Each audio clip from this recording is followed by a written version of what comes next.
ஸ்ரீ வைகுண்டபதையே நமஹ. பாஞ்சராத்திராகமத்தில் சுதர்சனர் எம்பெருமானுடைய ஆயுதமாக இருக்கக்கூடிய சக்கரத்தாழ்வாரை பற்றின வைபவங்கள் பல்வேறு சம்ஹிதைகளில் கூறப்பட்டுள்ளது. அப்படி கூறும் பொழுது சுதர்சன மகாஜ்வாலா கோட்டி சூரிய சமப்பிரபா அஜ்ஞானாந்தஸ்ய மேதேவா விஷ்ணோர் மார்க்கம் பிரதர்சயா. கோட்டி சூரியன்கள் ஒரே சமயத்தில் உதித்தால் எப்படி பிரகாசமாக ஒளிமயமாக தேஜோமயமாக இருக்குமோ அப்படி இருக்கக்கூடியவர் தான் சுதர்சனர். சுதர்சன மகாஜ்வாலா கோட்டி சூரிய சமப்பிரபா. அந்த சக்கரத்தாழ்வாரே சுதர்சனரே, எங்களுடைய அஜ்ஞானம், எங்களுக்கு தெரியாத விஷயங்களான இந்த அஜ்ஞானத்தை போக்கி விஷ்ணோர் மார்க்கம் பிரதர்சயா, எங்களுக்கு வைகுண்டத்திற்கு எம்பெருமானை அடைவதற்குண்டான வழியை காட்டுமாறு பிரார்த்திக்கும் ஸ்லோகம்தான் இந்த ஸ்லோகம்.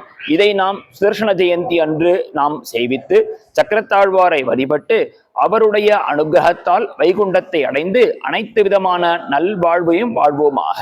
ஸ்ரீ வைகுண்டபதையே நமஹ.